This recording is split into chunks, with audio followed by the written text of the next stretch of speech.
Hello everybody, my name is Steve Kaz and I am going to be going over my cloud infrastructure and services project that I recently worked on as a group this past fall 2025. I am a data science student with a focus in big data analytics, and I am proficient in Python and RStudio the most. And yeah, let's get into this project that I've been working on or just recently finished. So using AWS services, we utilized three main services. We used EC2, S3, and IAM for the role. Let me just get that open real quick. Right here. So our first one is going to be the EC2. We just used a standard free tier. We're not spending any crazy amount of money. We used this EC2 for its Flask API, which we will then use to display onto a static website. We use S3 for the dynamic storage or the storage. This will hold our data sets and our HTML links. Our data sets are based off of a data set that we found in Kaggle, which is Earthquake Tsunami.csv, and we perform three machine learning models, that being random forest, logistic regression, and k-means clusters. So moving on to the actual EC2 interface, we created a folder called Earthquake DB. Then within that, we inserted our two data sets, our requirements.txt, which is just what we will use within this EC2 to get all the libraries necessary. I have already installed the requirements. So moving forward, we have static, which is where all our graphs are displayed. If we do cd graphs and then ls, cd static, my apologies.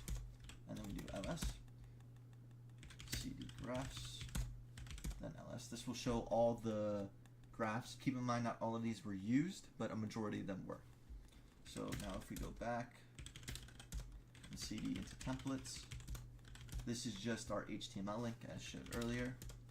And now if we do python react.py, I might have to install Python on here. I'm not sure. This will run. Perfect, it did run. So Python is installed. Now if we go to our EC2, we open it up, which is called Earthquake Dashboard Data, and we copy this. You are only able to access it through HTTP. So HTTP // and you must add the port 8080. And there we go. Instantaneously we have our static website, which is just a breakdown of some of the best observations we had in key insights. We put a correlation heat map just to show an overall how variables are connected with each other. Then we just did a standard feature distribution just to get an idea of the more key ones, in our opinion, that we thought initially. But it turns out some of these aren't as key as we thought. So we got magnitude, then we got depth, then we got CDI, then we got MMI. Then moving on to our actual machine learning models. We use k-means clusters. There's three clusters that just show magnitude versus depth. Then a little bit more in depth here, kind of hard to see, is graphic risk zones. There's 5 zones. It's based off of average risk score, and then depending on the risk score, it gets categorized into a zone, with zone 0 here being at the bottom, having the highest risk score. Then we move into random forest, just a simple feature importance, filtered in a descending order of the most important feature, with CDI being around 0.16%. And then moving to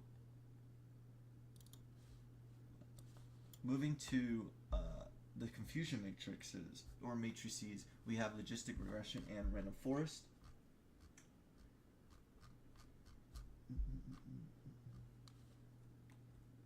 just showing a correlation between the k-means clusters 0, 1, and 2 with each other. And then at the end, we just have our performance matrix of how our models actually performed given the data and the specific cross-validation performance. As we can see, the accuracy for both was relatively great. In comparison to some others, our random forest was really well. Others also had a high percentage. Our logistic was a little bit higher, but it's fairly similar. This is the equation we used. Keep in mind, you can remove a year out of this and then do another regression. Unfortunately, we didn't have enough time and just weren't able to get to that. Then going on to the IAM role, this is just using this permit or role allows EC2 Flask API to get object and put object within the S3. So it kind of has the connection there. And as you can see when we loaded the page, all the pictures from our graphs folder ended up popping up.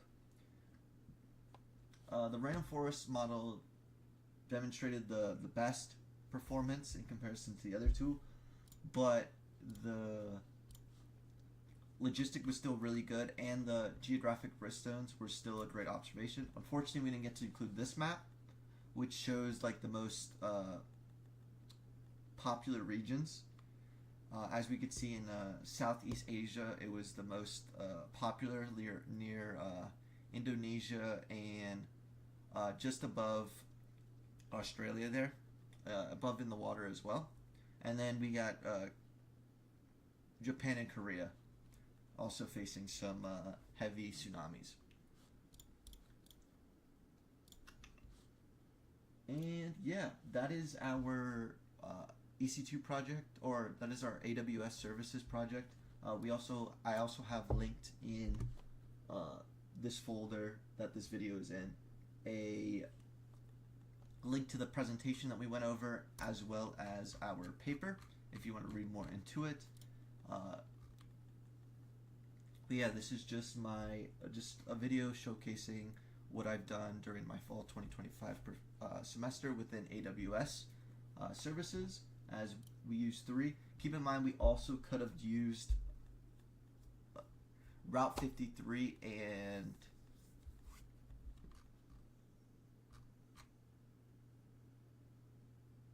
I'm blanking on the last one, but there was also another one that I can't remember at this very moment, but this is our data dictionary, and it has everything else. Keep in mind, this IP is not going to be correct, as I mentioned in the README file.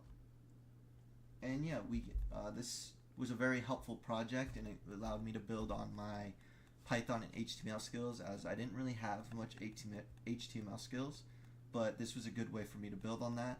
And it gave me more experience within SSH, as I don't typically use SSH or have never used Flask API, but was suggested that from ChatGPT, as it was a really good approach, and it turned out really well. So thank you for watching this video and letting me showcase my knowledge and what we went over, and I hope you have a good rest of your morning, day, evening, or afternoon. Thank you.